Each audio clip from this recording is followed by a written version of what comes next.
All right, Kev, how are you doing? Oh, it's Al Jim Royal here. Got a little message for you. I believe it's your birthday soon, isn't it, kid? Little bit of a birthday. Yeah, well, look, there's a few people here who think the world of you, and they've sent this message in. And I'll tell you who they are. It's Lottie, Bren, and Charlie. Yeah. So the thing is this. If I read the message out, Kev, it'll take about 30 seconds, and I'm not bloody doing that. Because they paid a few quid for this. So I'll start off with the song, then we'll go through the message, and then that'll be it, won't it? That's better. Can't be spending money for 20 seconds. Look at that. Anyway, here we go. Ha, ha, ha, let the kettle boil. Here's a little message from old Jim Royal. Scoodly-doo, scoodly-da. A scoodly-doo, I'll say ta-ra. I will say ta-ra. Did you like that little bit of Pavarotti there at the end? A little bit of operatic stuff? Oh, come on. Come on, Kev, you like a little bit of opera? I love it, do you? The old, I love all the operas. I know the bloody lot, yeah. Oh, yeah, I know it. Well, my favourite is Cody Van Tutti, then the Barbara Seville, then Sweeney Todd the Demon Barber. Oh, they're all, everyone just thinks of Ness and Dormat. Everyone thinks that's the only bloody opera ever written. It's not like the other dopey bugger on the television. You go compare, go compare. He's not a bloody opera singer. He couldn't find his own arse with both hands, him. I know all the bloody operas, the lot. And some of them are singing Italian, yeah. And when I've got the women in the feathers, oh, bloody hell, you want to let me sing it to them? Here in my heart, I'm alone and oh so lonely. You want to hear the women shouting out? I say you can book it off. I've started this song, I'm going to bloody finish it. Anyway, listen, it's got a... This is to Kev, and it's from Lottie, Bren, and Charlie. It says, happy birthday, Kev, happy 60th birthday. Have a few scoops in your Man United bar in the garden. And Man United, well, they're our rivals, aren't they? But I've got to be fair, they are a good team. And Man City. You know, I think there's about 4 or 5 teams in the English league, like Man United, Man City, Liverpool, Chelsea, 1 or 2 more. They're real great. And I've started going to match now. But you see, I go to Anfield, and I sit in the director's lounge. I'm like a little bit of a VIP. We have a great game, and then go out and watch the match, then come back in and have a little bit of a meal, and then they have a celebrity. Last week it was Bruce Grobbler. Bruce Grobbler telling story. It was great. It's a good afternoon out now, because I stopped going for years, you know, because I hated it when Liverpool got beat, you know, but I'm used to it now. Anyway, listen, it said, have a few scoops in your Man United bar in the garden. Hide from the grandkids and the long-suffering wife, Wendy.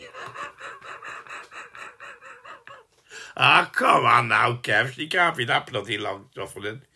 Beaky, that's your favourite word. Loves banter. Swearing. Could you put something at the end like, right, I'm off for a tom tit?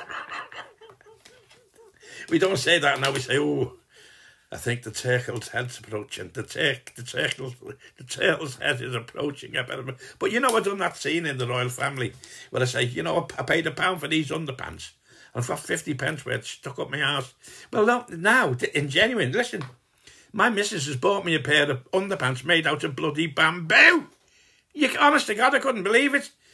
And so now I think I've got a bamboo shoot stuck up my arse. What you can do about that? Bloody hell, I don't know. But, you know, I know I call Barbara, but I've got to be honest with you, Kev. The first time I saw Barbara, I looked at her and I thought, bloody hell, she is a stunner. And I was right. Yeah, she works in the local abattoir, you know. The only thing, though, we don't argue very, very much, but we have started to argue lately because, like... I want to get another dog, you see, and she doesn't want one. And I said, but it's not fair because we had the dog. It's not long. It's only dead about a fortnight. And at least when the dog was alive, we always had clean plates. We could always you could always be sure there'd be a clean plate in the cupboard.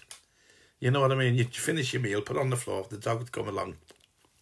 But now, No dog, we've got to get the bloody plate, scrape everything off, put it in hot soapy water with fairy liquid and all that. It's a bloody nuisance. I said to Pam, let's just get another dog and do what we used to do. But she's gone all posh now. Oh, she's gone all posh. I can't understand her. But anyway, you know.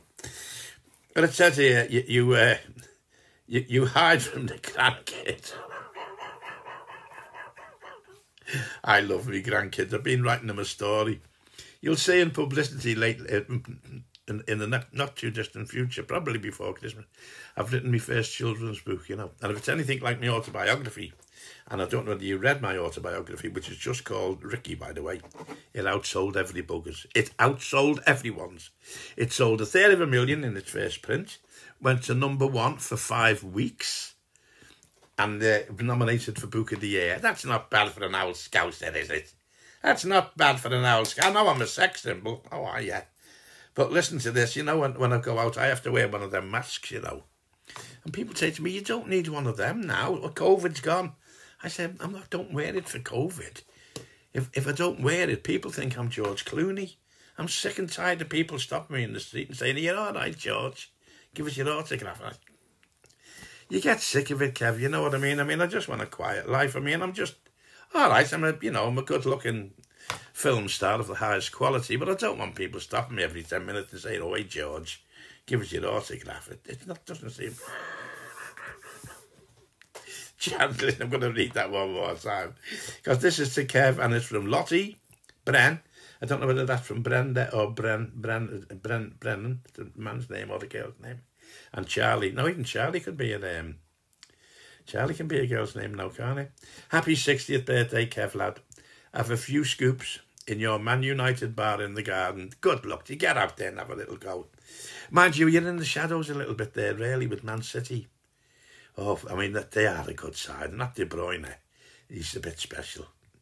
He is a bit special. You know, if I come home and found De Bruyne in bed with my wife, I'd say, just take it easy, son. I'll put another blanket on you.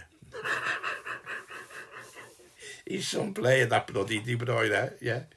Anyway, I hope when he comes to Liverpool, I hope he's had an accident the night before. Anyway, you've got a long-suffering wife, Wendy. But didn't he write that song to a lady called Wendy years and years ago, a lovely romantic? It went like this. When the moon shines over the cowshed.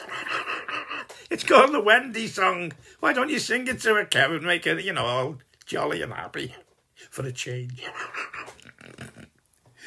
Listen, Beaky, I love that word, Beaky. It's nothing to do with Peaky Blinders, is it? Oh, it's that called Peaky Blinders.